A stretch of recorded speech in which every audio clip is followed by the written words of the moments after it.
Yes, a bit of Champions League to get us through another lockdown Tuesday. We have round of 16 second legs. Juventus against Porto. Juve 1-2 down at home this evening, though. Dortmund are 3-2 up at home to Sevilla, thanks in part to those two goals from Erling Braut Haaland, who starts this evening, despite he picked up a nasty cut to his ankle after scoring 2 goals against Bayern Munich at the weekend, but he very much starts this evening. Very happy to say we're joined by Uli Hesse, football writer. Uli, great to have you on again. Hello, Joe. Good evening. So look, it's great to hear that music, isn't it? Hey, it's nice. It's nice. It makes this dark evenings. As a journalist, it just tingles your spine.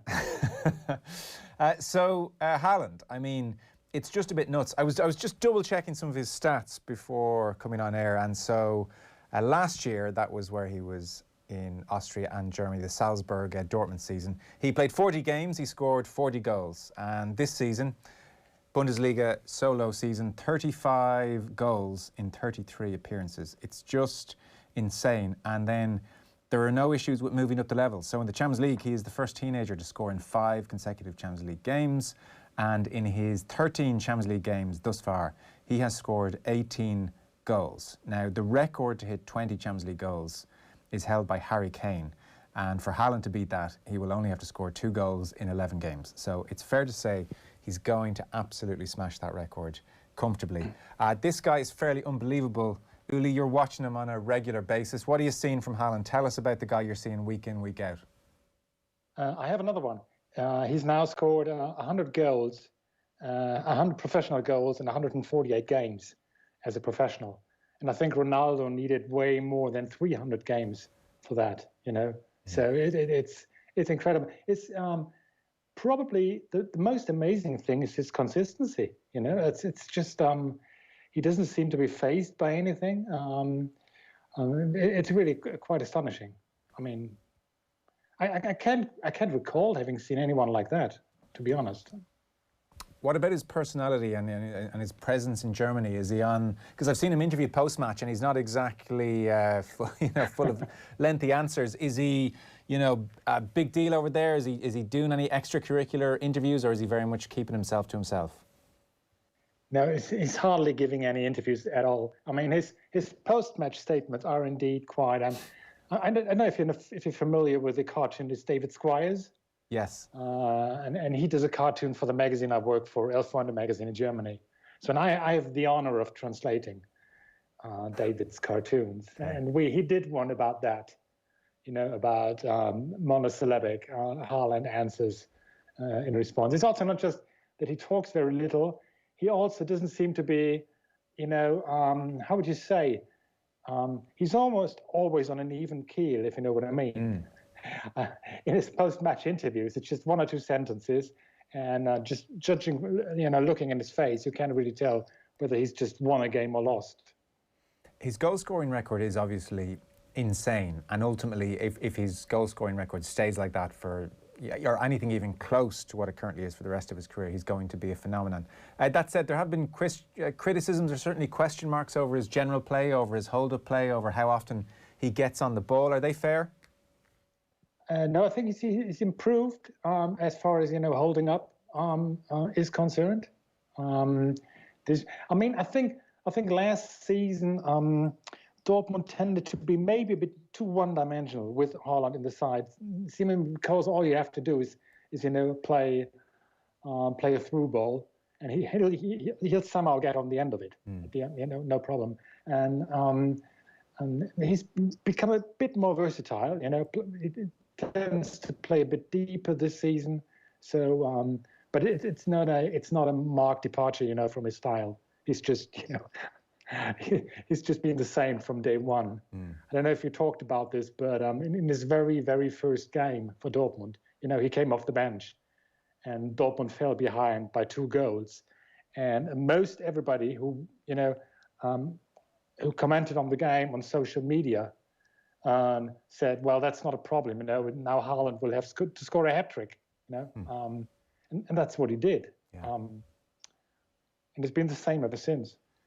Yeah, it's quite extraordinary. He's ahead of schedule at every turn, and that even now applies to his Dortmund career. So look, this wonder kid comes on the scene and everybody wants to sign him, and he makes this very shrewd choice to go to Dortmund, and there's a sense that he'll do 2, 3, maybe even 4 years here where he'll establish himself as ready for the next step, and that was seen as a very shrewd move.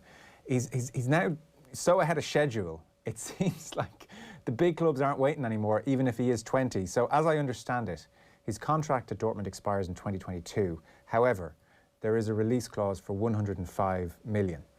Now, right now, 105 million looks like incredible value. Yes, exactly. It's just as you said. He's ahead of schedule, and which is why today's Dortmund game, is a lot of people have said that it's going to be a very, very important game for Dortmund. Going through would be a big boost. The season has been a bit middling so far. Well, in truth, the Bundesliga is far more important, because personally, I think that Dortmund are not such. I don't think they will lose Haaland, and in a way the same goes for Sancho, if they qualify for the Champions League this season. But if they don't, it's anyone's guess. They're currently only in 6th, so qualification is far from a guarantee. Yeah. Exactly, and the teams ahead of them are doing quite well. It's not as if it's not as if this is a foregone conclusion. Especially the way Dortmund are playing this season. So that's going to be very, very difficult and very important. Interesting. Okay, so if they finish outside Champions League qualification spots, that hastens his departure because the money is so appealing for Dortmund. Do we get any sense I don't think it's the money. Yes, the money plays a role, especially with the coronavirus situation. Yeah. And all the clubs losing money. I think it's that Haaland would probably reconsider his own position. He's clearly moved to Dortmund because for all the things that you said. He would get his playing time. He would be playing Champions League. So then, I don't know, plot his next career move.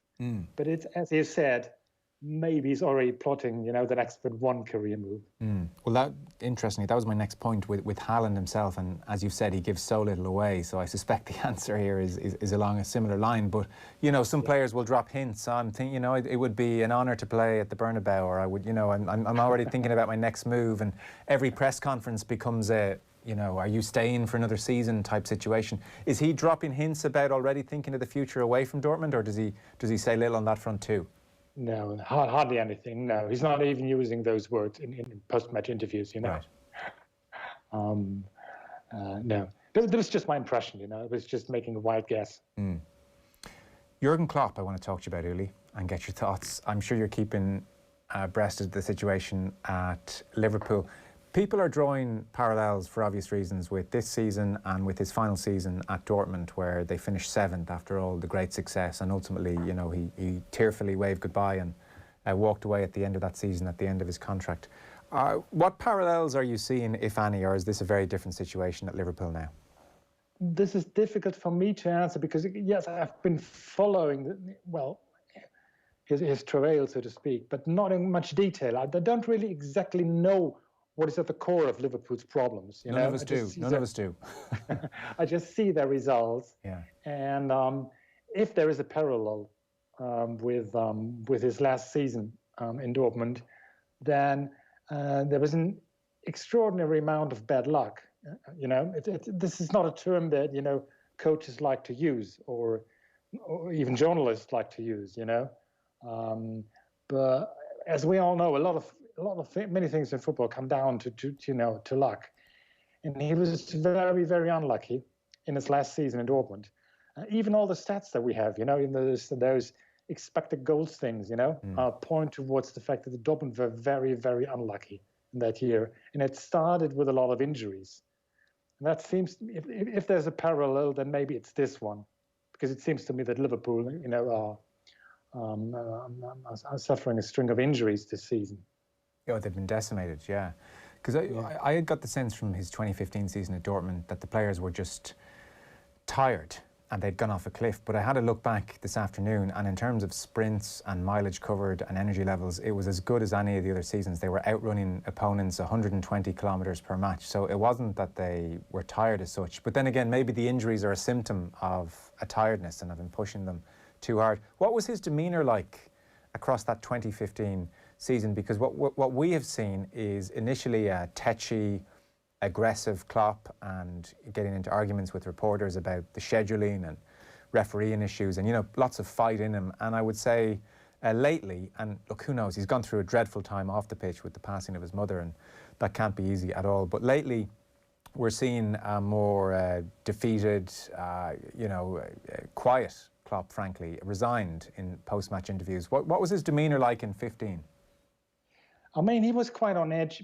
The main difference between the two seasons is, of course, that, the way things are going now, Liverpool are set to lose out on, Champions League qualification. But back then, Dortmund were actually in danger of getting relegated. They were in a relegation spot around this time of the year. Like late February. So that's of course a major difference. So that's really where Klopp was a bit edgy and defensive in interviews. It's also that what was getting on his nerves were that where the people were trying to figure out what the problem was with Dortmund at that point. And I don't know if they've done the same thing in England, but they were saying things like Dortmund's style of play had been decoded, and the other clubs had found a way of playing against Dortmund. Where I think one of his stock replies was, "Well, how can he decode speed?" Things like that. And in a way, he was proven right, because then suddenly results started picking up again. By March and April, and he even qualified for the Europa League at the end of the season. There will be an upcoming vacancy as head of the national team, which I want to talk to you about as well. But have a listen here. Uli, Jurgen Klopp was asked if he'd have any interest in that position at his press conference today. Can I get your reaction to the news that Joachim Low will leave his post as German national team manager after the Euros? And obviously your name is again being linked with the job. So can you tell us now whether or not the summer will be too early in your career to take on that role? Maybe we should ask the question differently. Will you be, if that's the question we want to ask, if I'm available for the job or for the manager or coach of the German national team in the summer? No. And your reaction to the fact after that the summer? No, after the summer, no. Oh yeah, come on, Jogi Löw did an incredible job for so many years. I think it's the longest servant ever we had in Germany, if I'm right. But for sure, one of the most successful. So did an incredible job, really. And I understand that he wants to have this highlight for him as a European Championship. Tries to squeeze everything out what he can in his tournament, and then somebody else will do the job. And I'm pretty sure with the amount of really good German managers in the moment that the German FA will find a good solution. And maybe for Liverpool fans, worry Klopp might be about to just up sticks and walk away. He did later say in that press conference that you sign a contract, you stick to that contract, and I stuck to my contracts at both Mainz and Dortmund. And so he's obviously contracted for the next 3 years at Liverpool, so that would give you some hope he'll stick around. What of Jogi Löw then, Uli? I mean, when we talk about the great coaches in the world, Guardiola gets mentioned, and Klopp, and maybe Tuchel at the moment, and Nagelsmann, and whoever else you want to throw in there. It suddenly struck me today, nobody ever mentions Jogi Löw, this World Cup winner who's been with Germany as head coach since '06, which is quite incredible. Is he regarded as a great coach? He will be. He will be right now. I think the number one reason for what you've just said is that he is a national coach. And I think we're now in sort of in a phase where we tend to measure great coaches by whether they won the Champions League or whether they've been revolutionary in some kind of other. And that normally happens at the club level. Right now, if you're asking me about his reputation in Germany, right now the problem is that he's not just, but 3 years ago he delivered the worst World Cup in German football history, and a couple of months ago He was responsible for our biggest defeat since 1931. So right now, I think there's a general feeling that either he's stepping down too late, or maybe that, it's just about right, that he's run his course.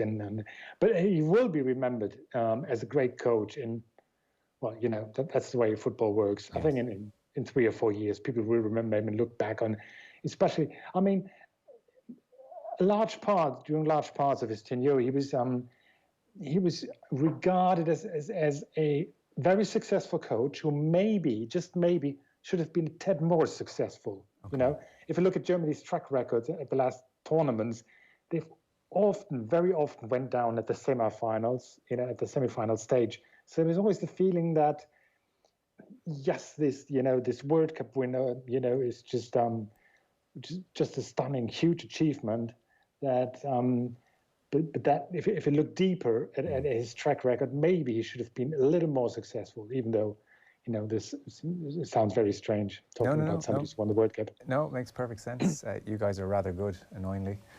Uli Hesse, thanks so much. Enjoy Dortmund against Sevilla this evening. Thanks again. Oh, I will. Thank you. Cheers. Juventus Porto also kicking off at 8 o'clock. Football on Off the Ball with Paddy Power. Champions League nights on Off the Ball. Bigger than Zlatan's ego. Gamble responsibly. Gamblingcare.ie. Screen Time. This week on Screen Time, I talked to actress Hope Davis about her role in the new Sky Atlantic series Your Honour, opposite Bryan Cranston. Emil Hirsch talks to me about his new movie Son, showing at this year's Dublin International Film Festival, as well as his journey into the wild. Mark Ryle reaches new heights when he reviews Coming to America 2.